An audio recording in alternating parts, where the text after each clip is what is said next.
Mas glória a Deus por podermos mais uma vez nos reunir aqui, abrir a palavra do Senhor e ouvir o que Ele tem para nós. Então eu quero te convidar a abrir a sua Bíblia e ficar com ela aberta, porque nós vamos ter que acompanhar juntos. Então eu quero que você abra lá no livro de Neemias, no Antigo Testamento, logo depois de 2 Crônicas. Nós vamos ler o capítulo 1 desse livro. Uma história conhecida de alguns. Para quem não conhece, hoje você vai ter a oportunidade de conhecer a história de Neemias e poder tirar ensinos preciosos dessa palavra. Todos abriram? Amém? Nós vamos ler a partir do verso 1 até o verso 11.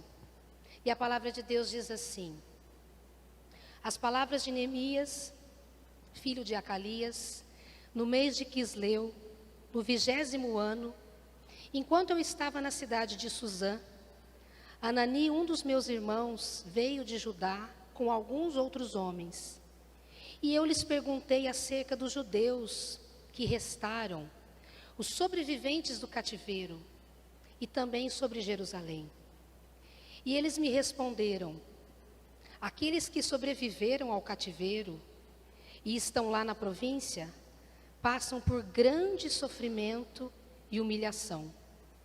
O muro de Jerusalém foi derrubado e suas portas foram destruídas pelo fogo.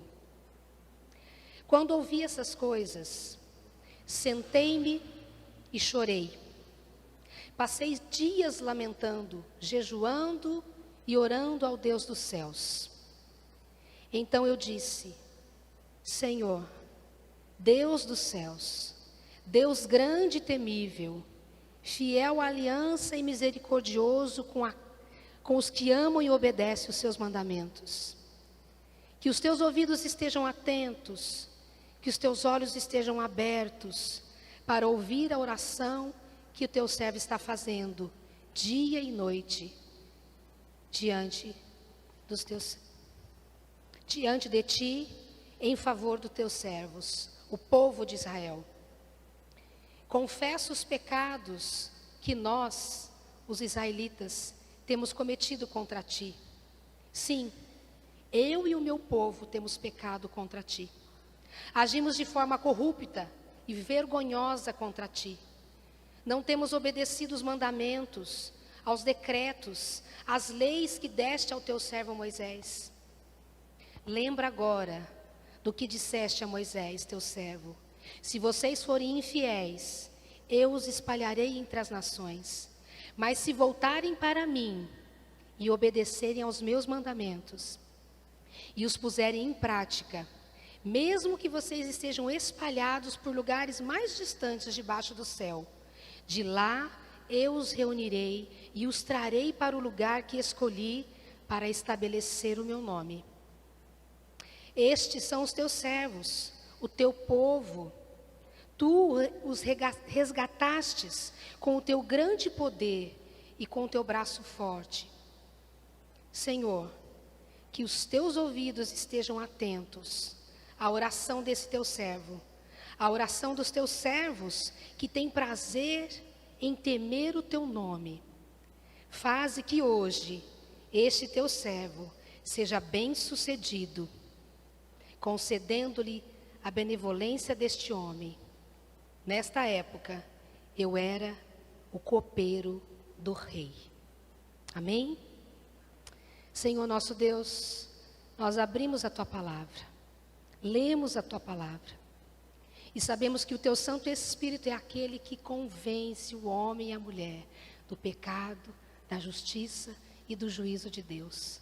Que nessa manhã o teu Santo Espírito tenha liberdade para falar a cada coração, para tocar a cada vida, para abrir os ouvidos, para ficar atento ao coração dos teus filhos nessa manhã. Que o teu Santo Espírito possa ministrar profundamente aos nossos corações nessa manhã, com liberdade. Nós te pedimos isso e agradecemos no nome de Jesus. Amém. Amém. Glória a Deus. Eu dei o tema para essa mensagem nessa manhã: uma jornada de fé e resistência. A cada domingo, nós falamos sobre um tema diferente.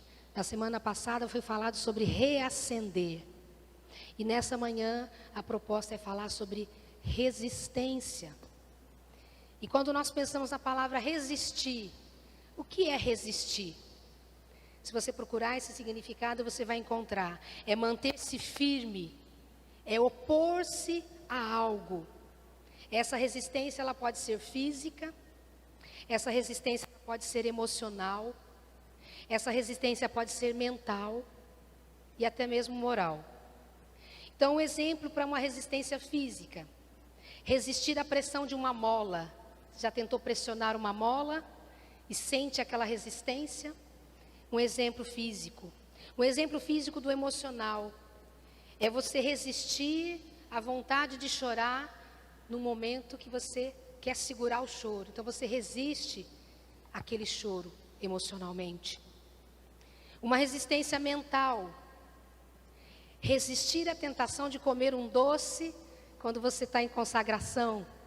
Foi difícil para mim, eu fiz um período de 1 mês. Eu tirei o açúcar. Como é difícil você resistir a algo.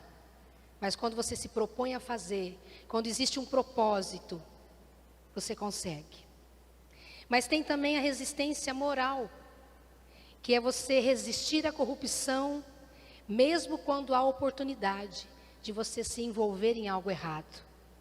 O cristão, o filho de Deus, recebe propostas, mas ele deve resistir a essas tentações. Mas a resistência também pode ser no clima. Nós estamos vivendo aqui, né? Um dia de calor, ou um dia de muito frio. É a resistência da condição climática. Mas existe também a resistência à dor, quando você precisa resistir à dor num treino físico, quando você precisa resistir à dor para fazer talvez uma incisão sem uma anestesia. São resistências. Uma outra resistência também, quando existe pressão social sobre o jovem, sobre o adolescente, sobre a mulher, sobre o homem. Resistir à pressão dos colegas, resistir à pressão de algo errado que é oferecido para você. Mas nessa manhã, nós vamos ver sobre uma resistência no nível espiritual. Não sei quantos de vocês conhecem a história de Neemias. Então, vou fazer aqui um breve pano de fundo para que a gente possa se situar e entender em que tempo isso aconteceu, em que momento isso aconteceu e o que isso tem a ver com a minha vida hoje, com a sua vida hoje, com a igreja. Então, Neemias é um livro que foi escrito depois do cativeiro. O povo passou, pelo cativeiro da Babilônia e lá eles ficaram por 70 anos. Então, o cativeiro tinha acabado, o povo já tinha voltado, aqueles que quiseram voltaram para Jerusalém. E quando eles retornaram do cativeiro, a cidade estava destruída. O templo estava destruído. Os muros estavam destruídos. As casas estavam destruídas. Era uma desolação só. E nesse período, esses que voltaram, começaram a reconstruir. A cidade estava rodeada de inimigos. Os samaritanos moravam em volta e eles se proporam a ajudar na construção do templo. Só que eles foram rejeitados. Os judeus não quiseram a ajuda dos samaritanos. Então essa rejeição trouxe sérios problemas para eles. Porque eles começaram a reconstruir, negaram a ajuda desses samaritanos. Então esses samaritanos mandaram cartas para o rei e disseram: olha, o povo está se rebelando. Começaram a reconstruir a cidade. E por um tempo, então, eles pararam essa construção. Então, essa rejeição dos samaritanos trouxe esse problema para esse povo na época. Então, o rei manda parar com tudo. E cada um foi cuidar da sua vida, cada um foi cuidar da sua casa, cada um foi cuidar do seu campo. E a cidade ficou, o templo ficou ali desamparado. Até que o Senhor levanta Ageu, que é um profeta daquela época. E esse profeta encoraja o povo a voltar. Ele fala: olha, vocês estão construindo as casas, vocês estão cuidando da sua plantação, mas a casa de Deus está destruída. Então eles reconstroem o templo. Eles começam a reconstrução do templo. e vem uma grande alegria no coração deles. Fala que a glória da segunda casa seria maior. Só que os muros da cidade continuaram destruídos. O templo de Jerusalém foi reconstruído sob a liderança de Zorobabel, aproximadamente entre 520 e 516 a.C., após o retorno então desses exilados do cativeiro. E os anos foram passando e os muros de Jerusalém ainda estavam em ruínas durante todo esse tempo. Então a reconstrução dos muros, é aqui que entra a história de Neemias. A reconstrução dos muros de Jerusalém foi com a direção de Neemias, que ocorreu mais tarde por volta de 445 a.C. Já tinha se passado mais 70 anos. Então, se a gente fizer a conta, desde o cativeiro, mais o tempo que eles reconstruíram e ficaram com os muros destruídos, já tinham se passado mais de 120, 140 anos que a cidade estava sem muro. E nós vamos entender o que que significa uma cidade sem muro, uma cidade com as portas queimadas. Então aqui eu quero que você entre comigo, continue aí com a sua palavra aberta, que nós vamos ler alguns trechos novamente. O primeiro ponto que eu quero refletir com vocês, nessa jornada de fé e resistência, precisamos perseverar na oração. A primeira atitude que Neemias teve, quando ele recebeu a notícia de como estava a cidade, foi orar, foi buscar a orientação de Deus, foi buscar a Deus com jejum, com oração, com choro. O que diz lá no versículo 4? Quando ouvi essas coisas, sentei-me e chorei. Passei dias lamentando, jejuando e orando ao Deus dos céus. Quando foi a última vez que você recebeu a notícia de algo que estarreceu o seu coração, que te fez ir para o seu quarto, que te fez chorar na presença de Deus? Sobre algo talvez que nem tem muito a ver com a sua vida. Porque como nós lemos aqui, Neemias era copeiro do rei, ele não estava na cidade que estava sem muros, que estava sem portas. Ele tinha uma vida até que boa, mas quando ele recebe aquela informação, algo aconteceu dentro dele, algo mexeu com o coração daquele homem. Então quando nós recebemos talvez alguma notícia, como nós agimos? Como nós perseveramos? Nós vamos falar com alguém? Nós vamos contar para todo mundo? Nós vamos pegar o telefone? Nós vamos mandar mensagem no grupo do WhatsApp para a família? Ou nós vamos buscar a presença de Deus? Em oração, em jejum, em clamor, buscando orientação desse Deus. Porque quando nós buscamos a Deus, quando nós nos dobramos na presença dEle, nós não estamos sozinhos. Nós estamos falando com aquele que pode todas as coisas. Nós estamos levando diante de Deus causas que são impossíveis para nós, mas que não é impossível para Ele. Então esse homem, guiado pela fé, guiado pela compaixão e pelo desejo de restauração, Neemias, ele tomou a coragem de apresentar o seu pedido a Deus primeiramente.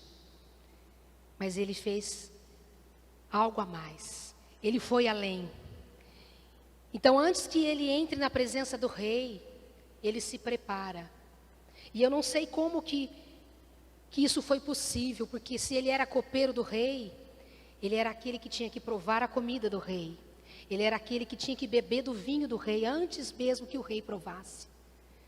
Porque era muito fácil na época, né, os reis serem envenenados por comida ou por bebida.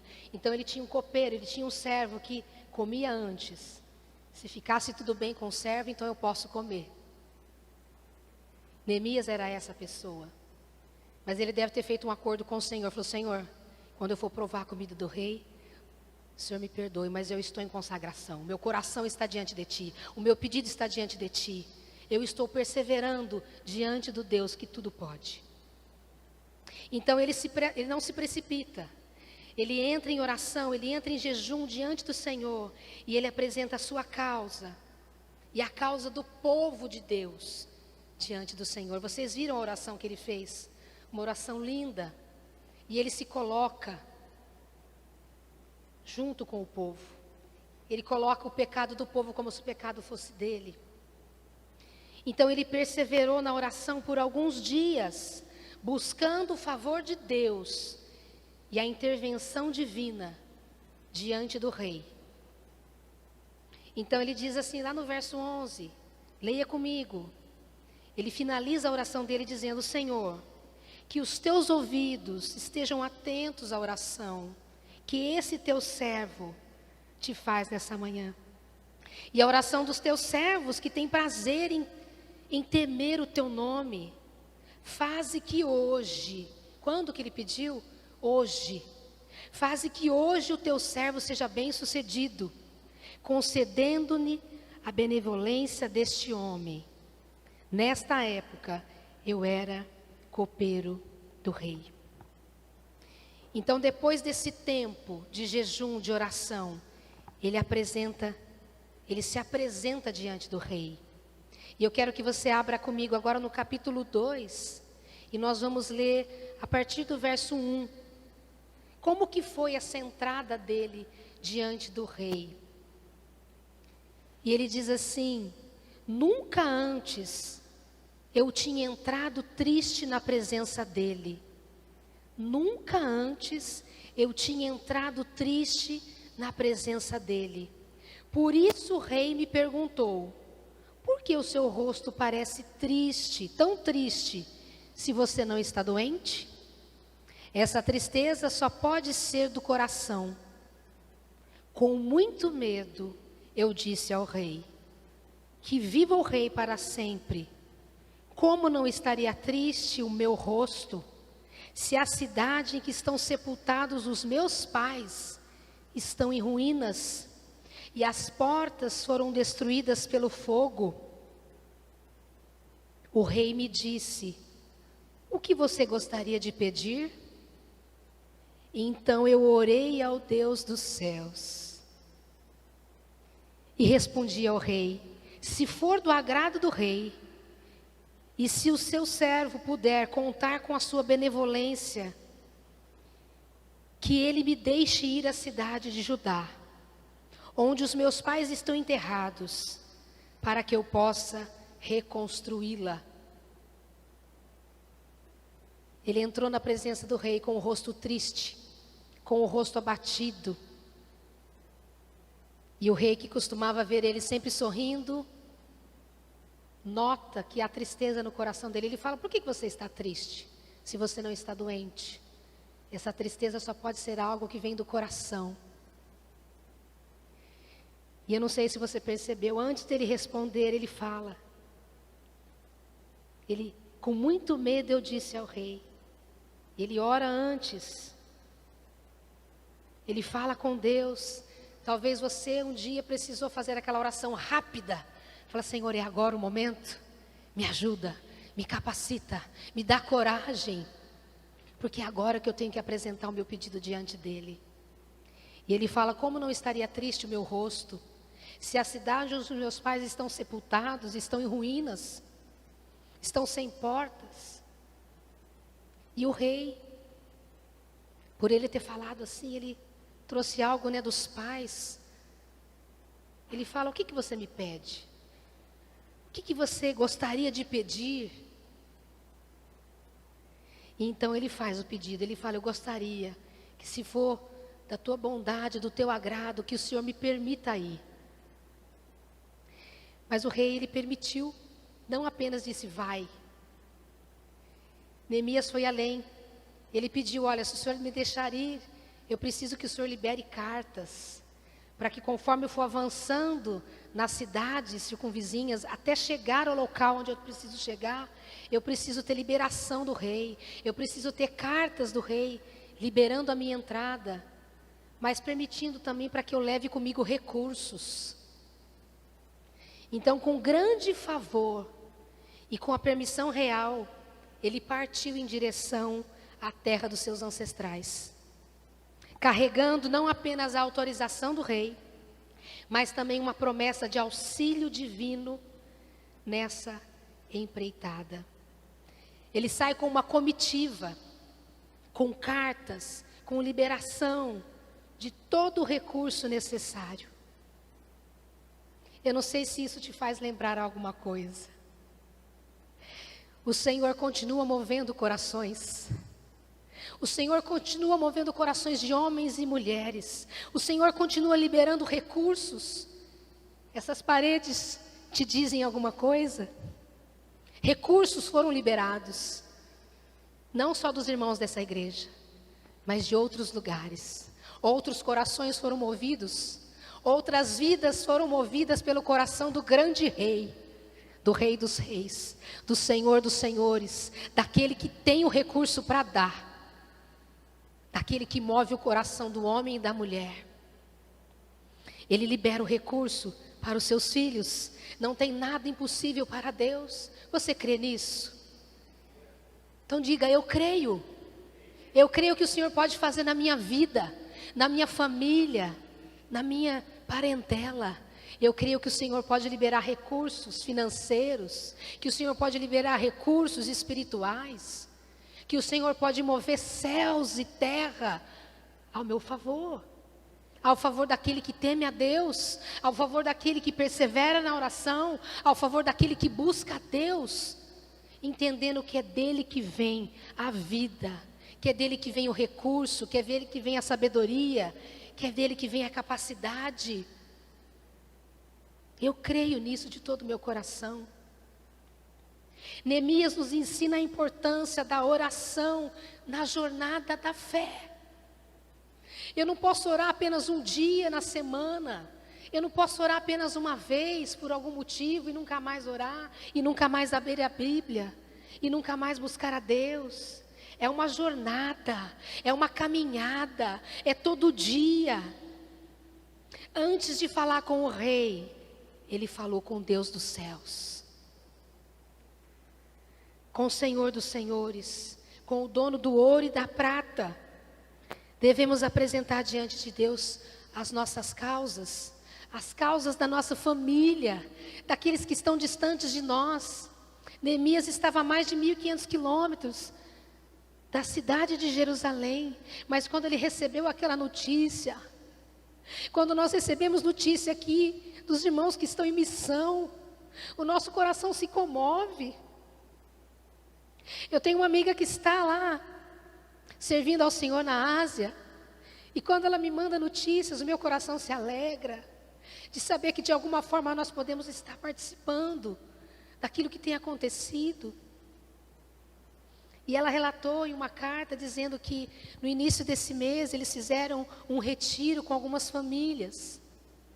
E as pessoas ali são de outra fé, professam a fé em outro Deus, mas eles estão sendo evangelizados. E 5 pessoas entregaram a vida para o Senhor nesse final de semana. Pessoas improváveis, no lugar improvável, no lugar simples, compartilhando do amor de Deus. E vida se abrindo para o entendimento da palavra. A fé sendo ativada nos corações. Porque um homem e uma mulher ousou dobrar o seu joelho e orar a Deus e falar: Deus dos céus, me ajuda nessa jornada, me ajuda nessa empreitada. E a palavra de Deus diz lá em Filipenses 4, no versículo 6 e 7, não andeis ansiosos por coisa alguma, mas antes, em tudo, sejam os vossos pedidos conhecidos diante de Deus, pela oração, pela súplica, com ações de graças. E a paz de Deus, que excede o entendimento, guardará os vossos corações e os vossos pensamentos em Cristo Jesus. Aonde o nosso coração vai estar guardado? Aonde? Em Cristo Jesus. Quando nós apresentarmos diante do Senhor aquilo que tem angustiado o nosso coração, aquilo que tem tirado a nossa paz, Quando eu apresentar diante do Senhor os meus pedidos, fazer conhecido dEle aquilo que aflige o meu coração, eu entrar com oração, com súplicas. Suplicar é chorar, suplicar é reconhecer quem é Deus, suplicar é reconhecer que é só Ele que pode. Com ações de graça, é já agradecer e saber, Senhor, eu sei que o Senhor vai fazer o melhor, eu sei que o Senhor vai fazer muito mais. Já com ações de graça. E a palavra de Deus diz aqui, o apóstolo Paulo dizendo, quando você fizer isso, quando você apresentar as suas causas, já com gratidão no coração, a paz de Deus, que excede o entendimento, vai invadir o seu coração e o meu coração, e vai nos guardar em Cristo. Isso é maravilhoso, meus queridos. Ter a paz no coração, a paz que o mundo não pode oferecer. É como se tudo tivesse dando errado em nossa volta, mas a paz de Deus está aqui, guardando o meu e o seu coração em Cristo. Então a oração é a nossa arma mais poderosa na nossa jornada de fé e resistência. É na comunhão com Deus que encontramos força, paz e sabedoria para perseverar e resistir o dia mau. Como anda a sua vida de oração? Como você tem apresentado as suas causas diante de Deus? Você tem perguntado ao Senhor quais são as causas dele para o seu coração? Você já foi ousado a perguntar isso, Senhor, pelo que o Senhor deseja que eu me derrame em oração na tua presença? O Senhor quer que eu ore pelas crianças que estão órfãos? O Senhor quer que eu ore pelas viúvas? O Senhor quer que eu ore por qual motivo? O Senhor quer que eu ore pela minha família? O Senhor quer que eu ore pelas pessoas que trabalham comigo? Pelas pessoas que me perseguem? O Senhor quer que eu ore pelas pessoas que estão presas em vícios, no álcool, na droga, na prostituição? Por qual motivo o Senhor quer que eu me apresente diante do Senhor? Por qual motivo eu devo me colocar na brecha em oração? Todo domingo, antes do culto começar, existem algumas irmãs naquela sala, ali no fundo, intercedendo para este momento. Intercedendo por famílias, intercedendo para que a palavra entre nos corações, intercedendo para que a distração não aconteça, para que a palavra venha e encontre lugar nos corações. Seja você também essa pessoa que se coloque na brecha, não só pelas suas causas, não só pela sua família, mas por aquilo que o Senhor deseja que você ore, que você se levante em oração e intercessão. Então, o primeiro ponto da nossa reflexão é esse. Na nossa jornada de fé e resistência, nós precisamos permanecer na oração. O segundo ponto dessa reflexão, nessa jornada de fé e resistência, nós precisamos reconstruir os muros. Continua comigo aí no capítulo 2. Nós vamos ler a partir do verso 17 e 18, que diz assim: Então eu lhes disse, vocês estão vendo a situação terrível em que estamos? Jerusalém está em ruínas, suas portas foram destruídas pelo fogo. Venham, vamos reconstruir os muros de Jerusalém, para que não fiquemos mais nessa situação humilhante. Também lhes contei como Deus tinha sido bondoso comigo, e o que o rei me tinha dito. E eles responderam, sim, vamos começar a reconstrução. E se encorajaram para esse bom projeto. Neemias chega na cidade com a comitiva, com todos os recursos que ele conseguiu na caminhada, na jornada, com tudo aquilo que o rei permitiu que ele conquistasse pelo caminho, com as cartas. Se você continuar lendo esse capítulo, Leia o livro todo de Neemias, é um livro que fala sobre liderança, é um livro que mostra ali alguém conduzindo o povo para fazer uma grande obra. Mas ele fala que durante 3 dias, ele permaneceu na cidade e ele foi verificar como que a cidade estava. Antes de reunir todo mundo numa grande assembleia, ele foi conferir, ele foi olhar os escombros, ele foi olhar as brechas, ele foi olhar a situação que aquela cidade estava.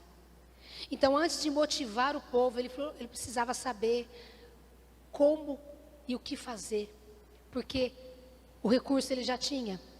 Ele precisava trazer o coração do povo junto com o coração dele. O coração do povo precisava ser um só naquele momento, para que juntos eles pudessem reconstruir. Então, depois que ele faz essa inspeção, ele convoca e ele fala com o povo. E ele fala: olha, vocês estão vendo a situação que a cidade está? Vamos sair dessa humilhação? Vamos fazer algo a respeito? E o povo se levanta com ele e fala: vamos, nós vamos nos unir a você. Nós vamos começar essa reconstrução. Nós vamos encorajar uns aos outros para que isso aconteça. E é preciso então investigar antes de motivar. O tempo que você gasta amolando o machado não é tempo perdido. O tempo que você gasta orando, o tempo que você gasta investindo na presença de Deus, não é um tempo perdido. Ele teve a ajuda do céu, mas ele teve a ajuda da terra. Que eu e você possamos ser homens e mulheres que temos a ajuda do céu, mas que temos a ajuda da terra, que temos pessoas que caminham conosco, lado a lado, no mesmo projeto, no mesmo propósito, com o mesmo coração. Uma cidade sem muros era uma cidade vulnerável. Vocês lembram que a cidade estava cercada de inimigos? Uma cidade sem portas é uma cidade sem justiça social, porque era nas portas da cidade que as causas do povo eram ouvidas. Se não tinha muro, logo não tinha porta. Se não tinha porta, logo não tinha reunião para ver e tratar de questões sociais. O povo estava vivendo na miséria, o povo estava vivendo na humilhação, porque tudo estava vulnerável, tudo estava sem proteção. Um cristão que não ora, um cristão que não lê a palavra, um cristão que não se consagra, um cristão que não tem comunhão com o corpo, um cristão que não se junta para fazer algo com um propósito único, também se assemelha a essa cidade sem muros, sem proteção. Na construção dos muros, nós precisamos de uns dos outros. Quando nós estamos aqui fazendo as atividades, nós percebemos o quanto é necessário a ajuda do outro. Um lavou, o outro lavou as cadeiras, o outro colocou as capas, o outro limpou os ventiladores, o outro pintou, o outro varreu, o outro lavou o quintal ali fora, o outro cuidou do pão e do cafezinho, né, Camila? A Camila preparando um lanchinho para os irmãos não esmorecer, não cansar no meio do caminho. Mas aí a gente se anima, volta para o trabalho. Então é muito bom quando a gente está em comunhão, porque as coisas acontecem, as coisas avançam, nós recomeçamos, nós avançamos e nós andamos no mesmo propósito. Os recursos já haviam sido providenciados, o povo de Deus deveria agora entrar numa tarefa de reconstruir os muros. E ele diz lá no versículo 20, o Deus dos céus fará que sejamos bem-sucedidos. O mesmo Deus que ouviu minha oração, o mesmo Deus que me abençoou, o mesmo Deus que abençoou o rei e liberou os recursos, é o mesmo Deus que vai nos ajudar agora na reconstrução dos muros. É o mesmo Deus que nos ajuda hoje nas nossas demandas familiares, no nosso trabalho, em tudo que apresentamos diante de Deus. Ele é o mesmo Deus de Neemias é o nosso Deus. E assim como eles, nós somos chamados então a reconstruir os muros espirituais nas nossas vidas. Essa é a etapa em que fazemos em comunidade. Nós temos o momento de fechar a porta do nosso quarto e orar sozinhos, em secreto? Temos. Mas nós temos um momento em comunhão. Nós temos um momento onde nós nos reunimos aqui para louvar a Deus, para erguer mãos santas, coração puro diante do Senhor, chorar na presença dEle, se alegrar na presença dEle, em comunidade. Fazemos em comunidade, em união, em colaboração. E a palavra de Deus diz lá no livro de Lucas, no capítulo 14, no verso 28 e 30, que diz assim: qual de vocês, se quiser construir uma torre, primeiro não se assenta, não calcula o preço para ver se tem dinheiro suficiente para completá-la? Pois se lançar o alicerce e não for capaz de terminá-la, todos que vierem rirão dele, dizendo: este homem começou a construir e não foi capaz de terminar. O povo tinha começado a reconstruir e tinha parado. E já estava acontecendo isso. Quem passava, olhava e declarava: esse povo é um povo humilhado, esse povo é um povo abandonado por Deus, esse povo é um povo que deve ter feito alguma coisa muito errada, porque o Deus que eles serviam abandonou. E essa foi a oração do início. O povo realmente tinha abandonado, o povo realmente tinha se desviado dos caminhos do Senhor, o povo realmente tinha passado por um tempo de cativeiro, de correção. Mas agora eles estavam retornando, eles estavam recomeçando. E recomeçar é difícil, recomeçar dói. Mas quando nós recomeçamos com o Senhor, quando nós recomeçamos da maneira certa, nós saímos da humilhação. Nós nos levantamos com a força que o Senhor nos dá. Nós vamos não na força do nosso braço, mas nós vamos na força do Senhor. E então nós podemos avançar. O povo já havia reconstruído o templo. Porém, a cidade estava sem muros. Tinha o templo para adorar, mas a cidade estava desprotegida. E quando nós nos achegamos à presença de Deus, eu não sei se você se lembra de como você se chegou na presença de Deus. A primeira vez que você entrou numa igreja, você era como uma cidade sem muros. Você era alguém assolado pela vergonha, pela humilhação. Você era alguém marcado pelo pecado. Você era alguém marcado por vícios. Você era alguém marcado por tantas coisas. Mas quando você se achegou diante do Senhor, você encontrou abrigo nele, você encontrou cuidado nele, e você então se arrepende, você faz aquela oração de confissão dos pecados, você entrega a sua vida para Jesus, e você tem também o seu templo restaurado. A palavra de Deus diz que o espírito que estava morto revive dentro do homem, revive dentro da mulher que aceita a Jesus, que aceita o seu sacrifício. Então, quando nós chegamos ao Senhor, nós buscando a presença dEle, nós nos arrependemos, nós entramos em aliança com Ele, nós também temos o nosso templo restaurado. Mas nós precisamos reconstruir os nossos muros. Algo que só o Senhor podia fazer, Ele fez. Ele restaura dentro de você o altar. E agora Ele fala: filho, filha, mantenha o altar aceso. Mantenha a comunhão comigo.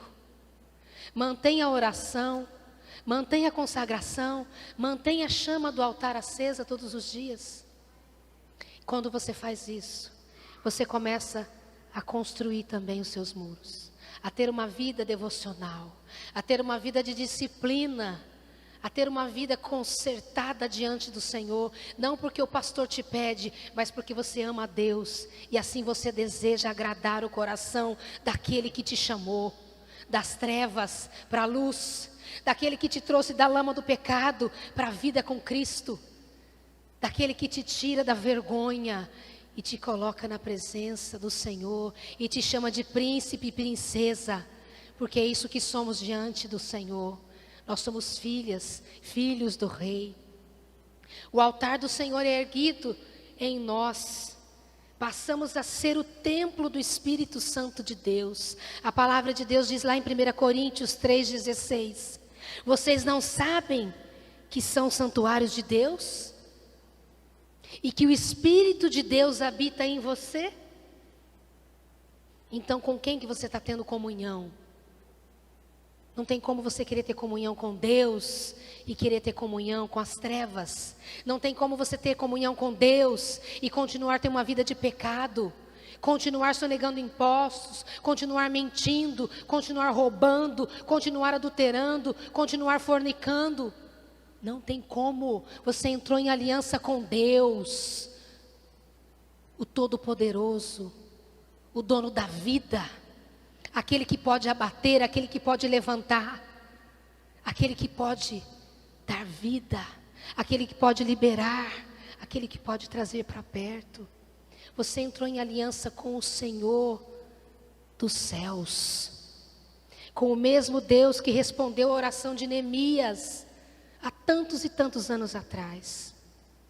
Esses muros representam a nossa fé em Deus, a nossa comunhão com Ele, a nossa comunhão com o corpo de Cristo. O nosso compromisso com a palavra, a nossa integridade espiritual. Nós começamos pequenos, nós começamos como bebês na fé, mas nós precisamos crescer de graça em graça, de fé em fé. Nós precisamos aprender a ler a palavra.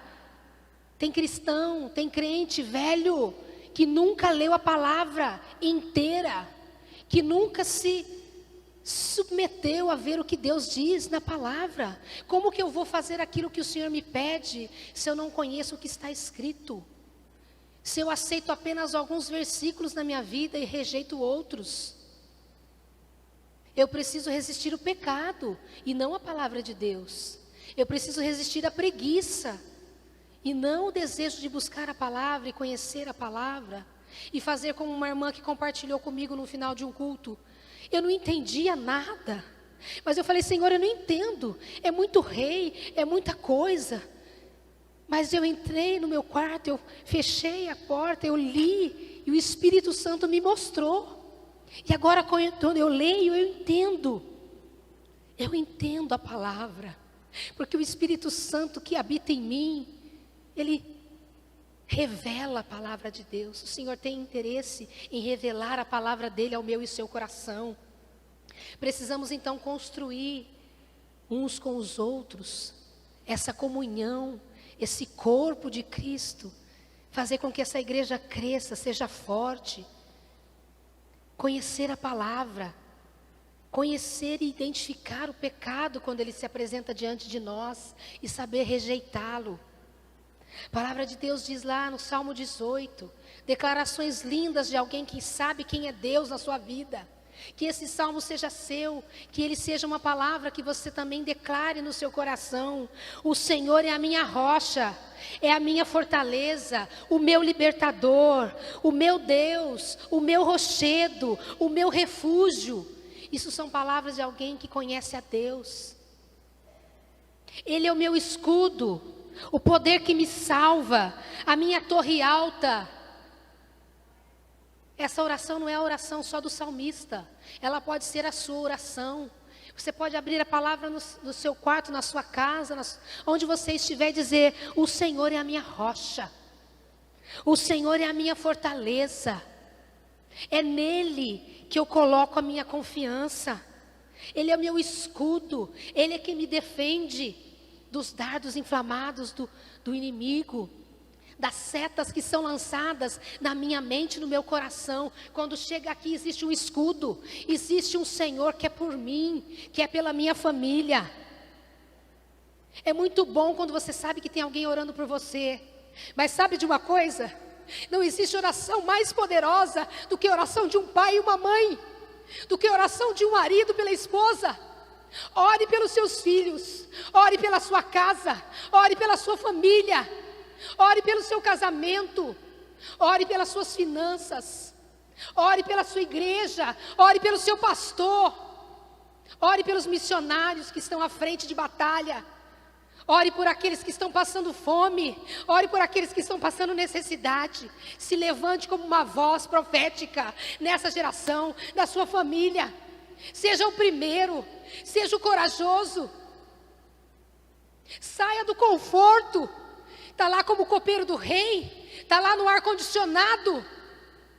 Vai servir aquele que nem conhece a palavra de Deus, que nem quer ouvir. Ele não quer ouvir porque ele não sabe que Deus é bom. Esse Deus que nós cantamos aqui, Deus é bom.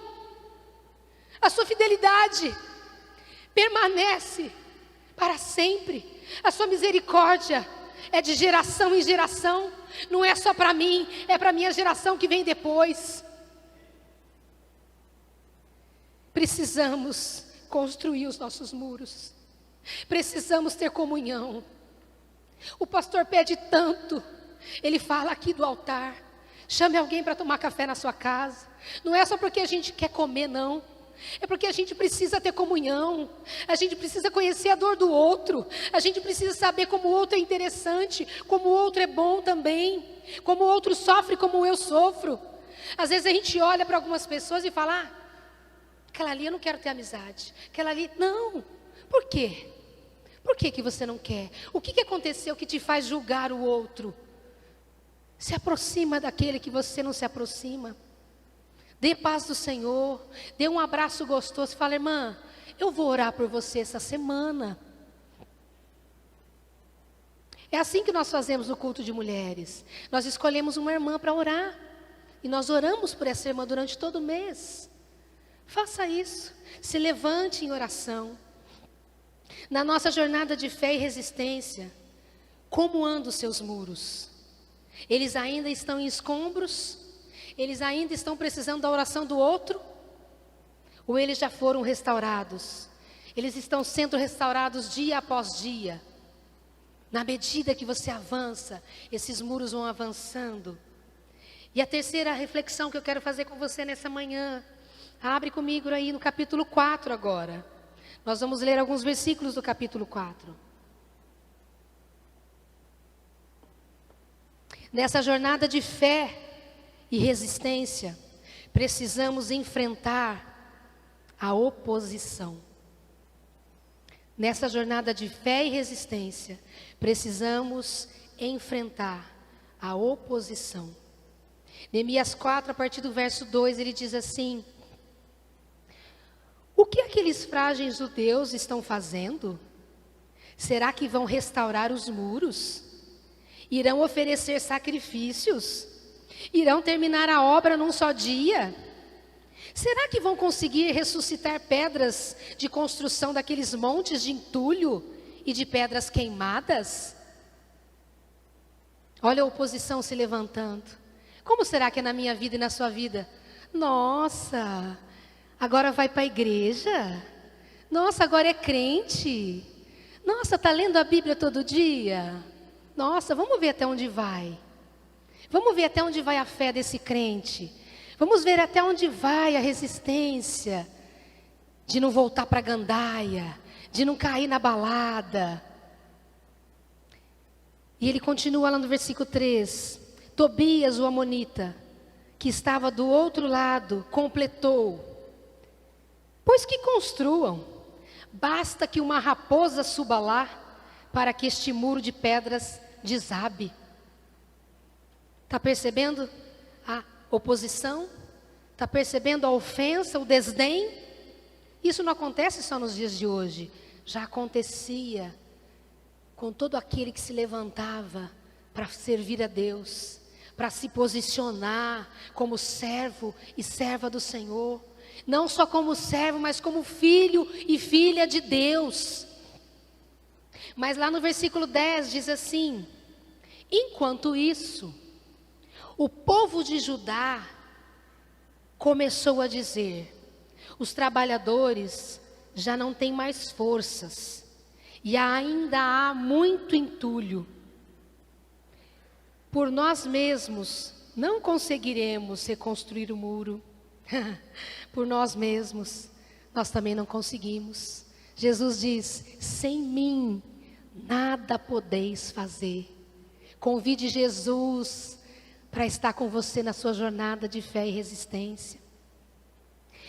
No 11, e os nossos inimigos diziam: antes que descubram qualquer coisa ou nos vejam, estaremos bem ali, no meio deles, vamos matá-los, acabar com o trabalho deles. E no 12, os judeus que moravam perto deles, 10 vezes nos preveniram. Quantas vezes? 10. 10 vezes nos preveniram. Para onde quer que vocês se virarem, saibam que seremos atacados de todos os lados. Por isso, posicionei alguns do povo atrás dos pontos mais baixos do muro, nos lugares abertos, divididos por famílias, armados de espadas, de lanças e arcos. No 14 ele diz: fiz uma rápida inspeção e imediatamente disse aos nobres e aos oficiais e aos restantes do povo: não tenham medo deles. Lembre-se de que o Senhor é grande e temível, e lutem pelos seus irmãos, pelos seus filhos, por suas filhas, por suas mulheres e por suas casas. Será que essa palavra era só para o povo que estava reconstruindo os muros com Neemias? Quem recebe essa palavra de encorajamento nessa manhã? Não tenham medo deles. Que essas vozes se calem em nome de Jesus. Que a voz do Senhor seja audível dentro da sua casa. Que a voz do Senhor seja audível dentro do seu coração. Que a voz do Senhor brade mais alto. Que o encorajamento que o Espírito Santo te traz nessa manhã fale mais alto ao meu e ao seu coração. Então, durante a reconstrução, Neemias e seu povo, eles enfrentaram grande oposição. Vocês viram que não foi pouca, foi muito grande. Tinha oposição de fora, mas tinha oposição de dentro. Havia oposição interna e oposição externa. De um lado o povo cansado, sem forças, já estavam cansados. Eu sei bem o que é isso. Eu estava aqui puxando água com o rodo aqui, cansa. Chegou uma hora que eu falei: ai, não aguento. Eu queria deitar no chão. Cansa. Mas daí vem a outra irmãzinha rindo, começa a me ajudar. Vem a irmãzinha e faz o café. Isso eu estou falando da construção, mas e no dia a dia? Cansa a opressão. E aí você liga e fala: irmã, ora por nós. Nós temos um grupo de oração e a gente fala: olha, preciso de pedido, preciso que vocês reforcem a oração. Está difícil no meu trabalho. E aí você sente o vigor voltando, porque você sabe que tem irmãos orando por você. Não é aquela irmãzinha que fala: ah, minha irmã, eu vou orar. Ora mesmo. Fecha a porta do seu quarto e vai orar. Nem que seja 5 minutos, mas ore. Se apresente diante de Deus. A palavra de Deus diz que a oração de um justo pode ir muito em seus efeitos. Seja você esse justo que se levante em oração, para trazer o ânimo, para lembrar: olha, Deus é grande, Deus é forte, Deus é poderoso. Na jornada de fé e resistência, também enfrentamos oposição. Por isso, perseveramos na oração. Por isso, mantemos a comunhão, nos levantamos e levantamos os muros em nossa volta, nos unindo aos irmãos e ao Senhor. O que diz lá no Salmo 1? Como é feliz aquele que não segue o caminho dos ímpios, que não ouve, o que eles estão dizendo, que não imita a conduta dos pecadores, nem se assenta à roda dos zombadores. Ao contrário, feliz é aquele que encontra satisfação na lei do Senhor e nela medita de dia e de noite. Eu preciso falar com Deus de manhã, mas eu preciso também falar com Deus à noite. De manhã eu peço a proteção do Senhor e à noite eu agradeço a proteção que eu tive. De manhã eu falo: Senhor, a tua misericórdia se renovou. Renova as minhas forças, abençoa minha casa, minha família. Vai comigo no trânsito, vai comigo no trabalho. Me permita ser bênção na vida de alguém. Me permita ser boca de Deus na vida de alguém. Guarda os meus filhos, abençoa minha esposa. Guarda os meus filhos na escola, de serem doutrinados, de receber palavra contrária. Que a mente dos meus filhos estejam guardadas no Senhor. Percebe como é importante? Que oração não é uma coisa boba, que não é uma coisa banal. É algo que é alimento para a minha vida e para a sua vida. Perseverança. Todo dia. E ele diz, aquele que faz isso, aquele que medita, aquele que ora, é como uma árvore plantada à beira das águas. Você já viu uma árvore plantada à beira das águas? Ela é bonita, ela tem folhas verdejantes, ela dá o fruto no tempo certo, as suas folhas não murcham, tudo o que faz prospera. Isso é palavra para mim e para você. Tudo o que você fizer vai prosperar. Por quê? Porque você está buscando a Deus, porque você está buscando o conselho do Senhor, você não está parando para ouvir a oposição, você está resistindo a essa oposição. Aquilo que nos desafia, aquilo que é muito difícil para nós, também pode ser algo que nos fortalece, que nos faz crescer. Está difícil? Continue, resista. Lembra da mola? Resista, mantenha a resistência. Se posicione.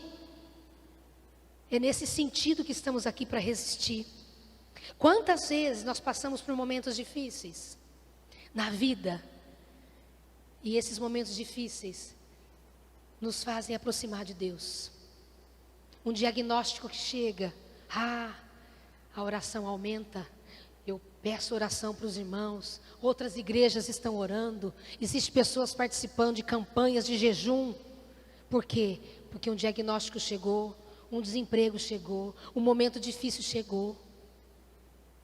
Mas quando nós crescemos na oração e na palavra, um dia nós podemos compartilhar com alguém e falar, olha, eu passei exatamente por isso. Mas sabe como foi?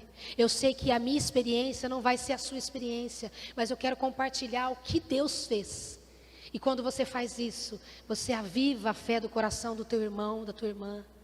Ou daquele que nunca ouviu falar de Deus, mas ele vê tanta fé no seu coração, ele vê tanto impacto na transformação que Deus fez na sua vida, que aquilo faz com que ele aceite um convite que você faz, para estar num culto, para estar numa reunião do AME, para participar de um culto de mulheres, para participar de um culto à tarde. E aí a pessoa começa também a ter o seu altar restaurado, a ter o seu templo restaurado, a ter os seus muros reconstruídos. E aí vai vir oposição, vai vir, mas essa pessoa sabe já o que ela tem que fazer. E olha o que diz lá na carta de 2 Coríntios, capítulo 10, no verso 4 e 5. As armas com as quais lutamos não são humanas, pelo contrário, são poderosas em Deus para destruir fortalezas. São poderosas em Deus para destruir fortalezas. Destruímos argumentos e toda pretensão que se levanta contra o conhecimento de Deus, levando cativo o pensamento para torná-los obedientes a Cristo. Olha que palavra poderosa. Tem experiência com Deus hoje? Leia essa palavra hoje. Fala, Senhor, essas armas que são poderosas, que não são humanas, que são poderosas em Deus, eu quero aplicar essas armas na minha vida. Eu quero ser essa pessoa que levanta, que ora, e a cura acontece. E o perdão é estabelecido porque o Senhor assim declara, permite. Porque o Senhor quer usar homens e mulheres ousados, que se coloque à frente, que destrua argumentos, que se levanta contra o conhecimento de Deus e que tenha o pensamento guardado em Cristo Jesus. Como Neemias, nós devemos então resistir com coragem, com confiança em Deus. Não devemos permitir que a voz da oposição, por mais que venham 1, 2, 10 vezes, eu não vou me deixar levar, eu vou resistir. Eu vou lembrar que existe um Deus que é por mim, que é pela minha família, que me faz avançar. No verso 17 ele diz: aqueles que trabalhavam, que transportavam o material, faziam o trabalho com a mão e com a outra seguravam uma arma. Você consegue imaginar a cena de cada homem se posicionando diante da muralha? Em uma mão ele tinha uma pazinha de pedreiro e na outra mão ele tinha uma arma. Por quê? Os inimigos estavam em volta, a oposição estava acontecendo. Imagina, eles vão construir o muro, uma raposa vai passar em cima e vai derrubar aquele muro. Era essa a palavra que eles estavam ouvindo, mas eles estavam ali construindo. E o lindo, se você ler depois, eu quero que você leia, eu quero em nome de Jesus instigar o seu coração a ler esse livro. No capítulo 3, quando Neemias convoca os homens, ele chama todos, os nobres, os sacerdotes, todos. E ele posiciona cada homem em frente à sua casa. Cada um ia reconstruir a brecha e o muro de frente para a sua casa. Construa um muro bem construído, bem reforçado, porque está na frente da sua casa. Fecha a brecha, porque a brecha está aberta na frente da sua casa. Se o inimigo entrar por essa brecha, ele vai atacar a sua família primeiro. Então, cada um se posicionava e fechava a brecha. Opa, é a minha casa, é a minha família, são os meus filhos, são os meus netos, é a minha geração. Com uma mão a pazinha, com a outra mão a espada. Então faça o que tem que fazer na força do seu braço, mas tenha a espada da palavra, tenha o Senhor na sua vida. Nós temos que orar, mas nós temos que agir. O povo orou, mas o povo fez o que tinha que fazer. E é lindo isso. Aqueles que transportavam materiais faziam o trabalho com uma mão e com a outra seguravam uma arma. E cada um dos construtores traziam na cintura uma espada. E enquanto trabalhava, e comigo ficava um homem pronto para trocar a trombeta. O que Neemias está dizendo? Ele fala, olha, do meu lado tinha um que tocava a trombeta. Quando a trombeta tocar, todo mundo se reúne e fala, olha, o inimigo está atacando, vamos nos unir aqui. O que é isso? É a igreja se unindo em oração, é a igreja se unindo com propósito, é a igreja se unindo para algo maior. Quantos estão entendendo essa palavra? Amém? Vocês estão entendendo o que o Senhor está nos falando nessa manhã? Amém? O nome de Neemias significa aquele que consola. Aquele que consola. Nós temos também um consolador, aleluia. O Senhor Jesus, antes de partir, Ele fala, olha, eu preciso ir. Porque se eu não for, o Consolador não vai vir. E Ele fala, eu vou preparar lugar para mim e para você. Ele fala, eu vou preparar lugar. Na casa de meu Pai há muitas moradas. Ele foi preparar lugar. E quando Ele foi, Ele nos enviou o Espírito Santo. O Espírito Santo que nos convence, o Espírito Santo que nos consola no momento de dor, no momento de dificuldade, no momento que estamos quebrados, no momento em que estamos fragilizados. Nós temos um Consolador que nos consola. Neemias se levantou naquele tempo como consolador daquele povo. E nós também temos o Espírito Santo de Deus, que é o nosso Consolador o tempo todo. E é tão lindo. Que ao mesmo tempo que nós temos o Consolador, esse Consolador habita onde? Dentro de nós. Nós somos o templo que abriga o Consolador.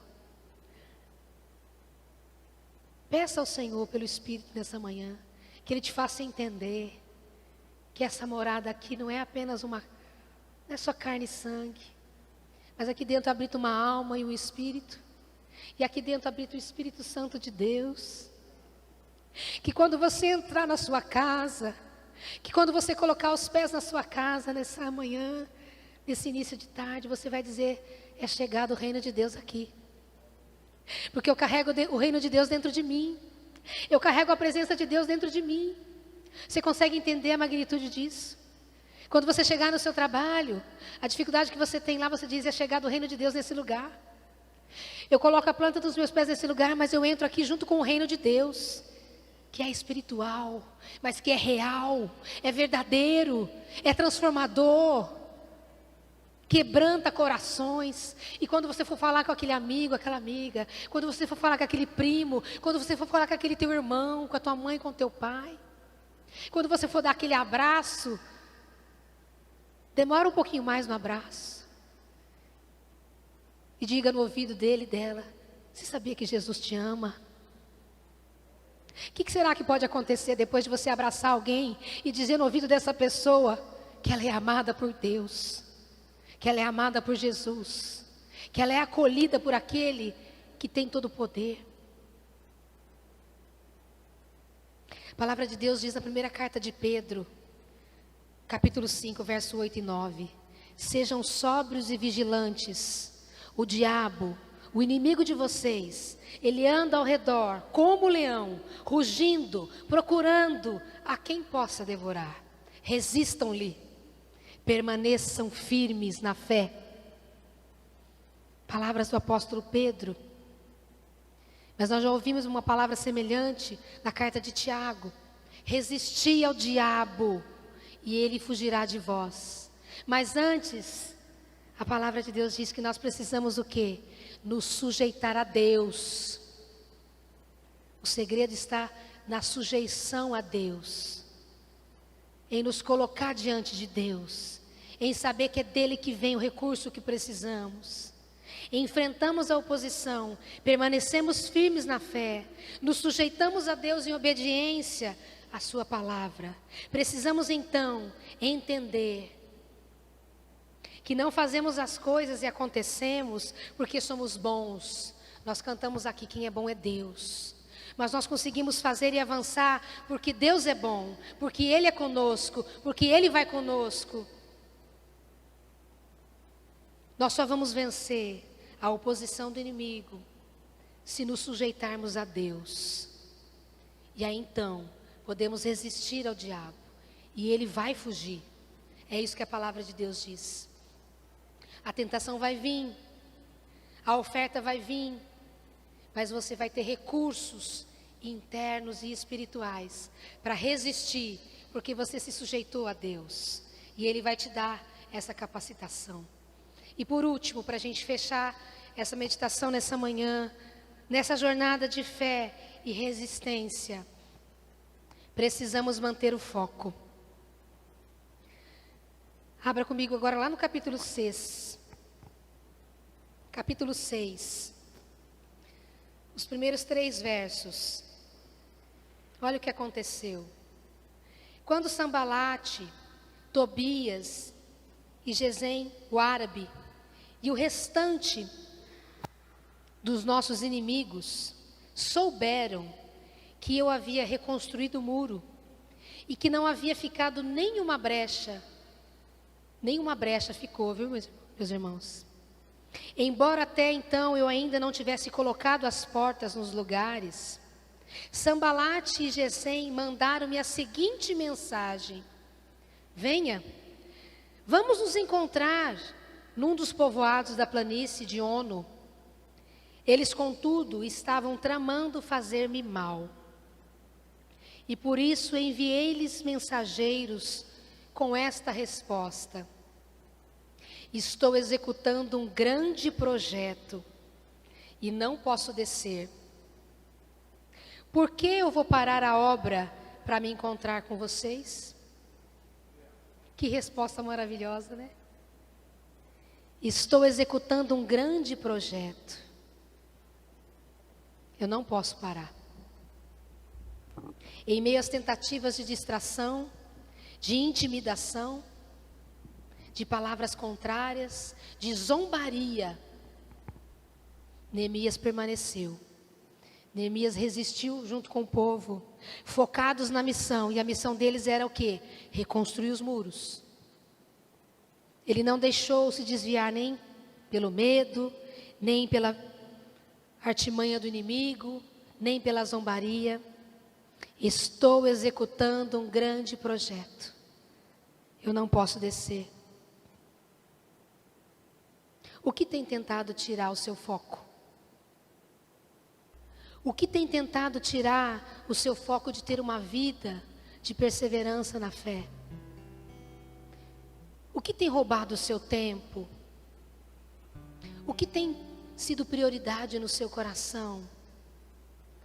O que tem se levantado como altar dentro da sua casa? Qual tem sido a sua resposta a essas propostas? Vem cá, vamos conversar. Você está trabalhando demais. Você está indo muito na igreja. Você está indo muito. Você está lendo muito a Bíblia. Você precisa de se distrair. Você tem que relaxar um pouco. Nós tiramos férias. Nós temos tempo de lazer com a família. Nós assistimos programas bons. Sim. Nós temos que saber filtrar tudo isso. Mas nada dessas coisas deve roubar o lugar de Deus no meu coração. Nada dessas coisas deve tirar o meu foco de quem eu sou nele. E daquilo que eu posso declarar para as pessoas e para aquelas que não conhecem ainda o amor de Deus. Nessa jornada de fé e resistência, precisamos manter o foco na nossa missão. Devemos manter o nosso foco em Cristo, na missão que Ele nos confiou. O Senhor te chamou para algo. E o Senhor tem um chamado específico para cada um de nós. Se empenhe nesse chamado. Faça aquilo que o Senhor tem te pedido. Se você é mãe, tem crianças pequenas, seja uma boa mãe. Seja uma boa esposa. Você seja um bom pai. Seja um bom marido. Seja o sacerdote do lar. Seja um bom cristão. Dê bons exemplos para os seus vizinhos. Seja bom na profissão que você exerce. Dê exemplo para outras pessoas. Seja uma pessoa com a qual a pessoa tenha desejo de ser parecido. E aí você vai dizer: se existe algo bom em mim, se existe algum louvor, se existe algo que você possa declarar que é bom, porque vem de Deus, porque eu tenho buscado a Ele, porque eu tenho me submetido a Ele. A palavra de Deus diz lá em Hebreus capítulo 12: portanto, também nós, uma vez que estamos rodeados, eu e você estamos rodeados por tão grande nuvem de testemunhas. Existem pessoas, amigos, familiares, rodeando as nossas vidas, testemunhando aquilo que nós estamos fazendo.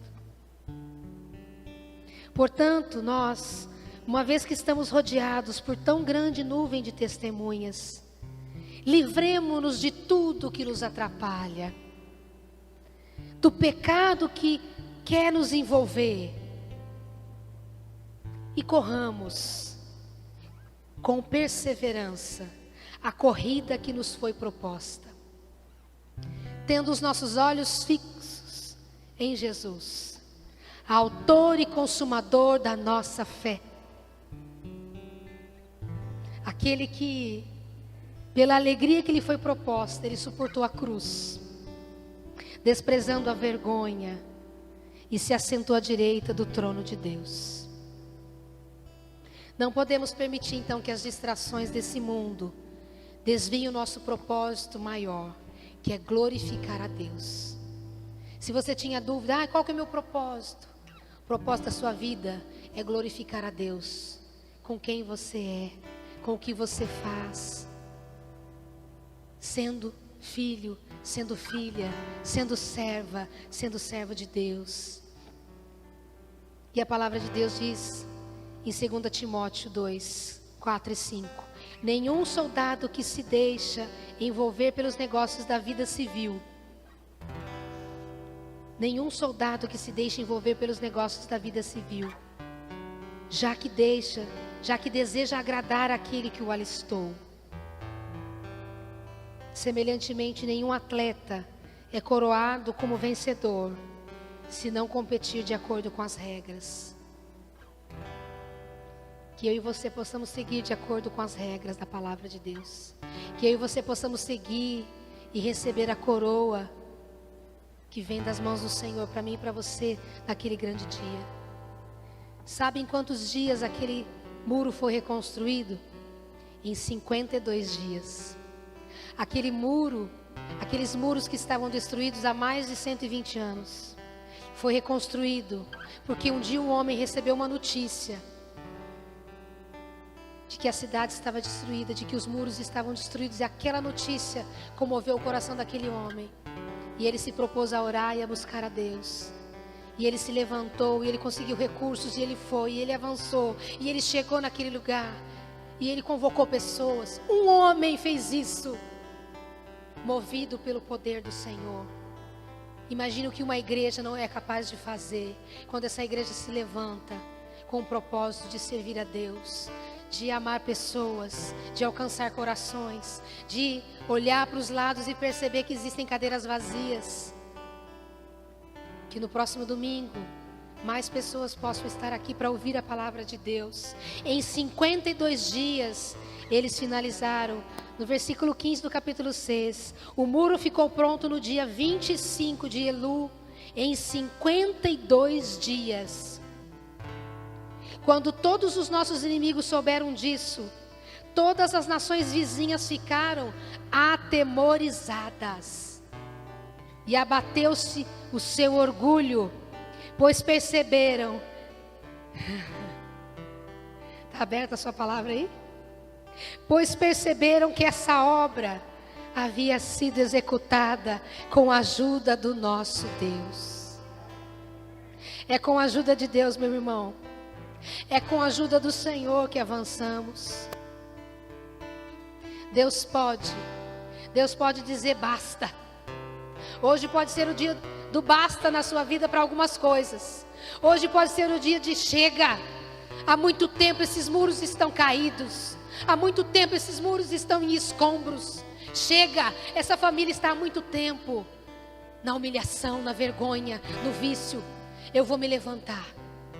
Eu vou me consagrar, eu vou orar, eu vou me colocar na brecha, e o Senhor há de me abençoar, o Senhor dos céus há de ser comigo. Você pode se levantar nessa hora?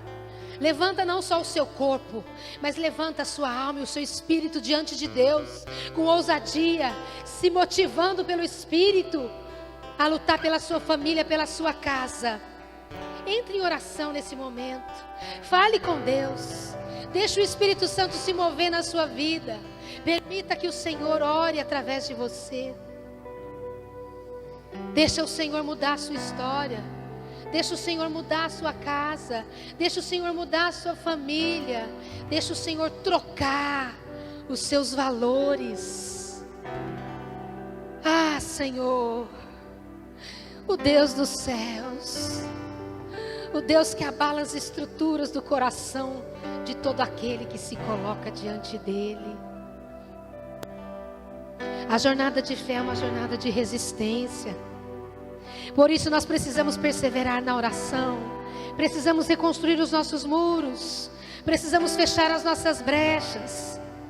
Precisamos resistir à oposição interna e à oposição externa. Precisamos manter o nosso foco na missão que Deus nos deu. Precisamos testemunhar para o mundo e dizer que maior é aquele que está conosco do que aquele que está no mundo.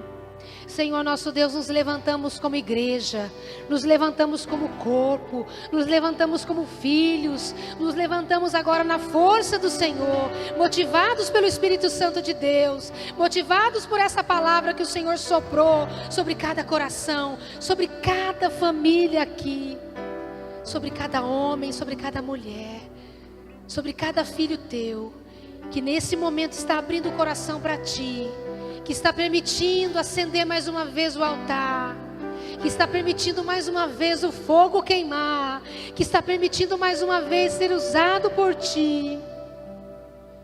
Estenda as tuas mãos diante do Senhor e fala: Senhor, Senhor, eu não estou ouvindo a igreja. Senhor, eis-me aqui.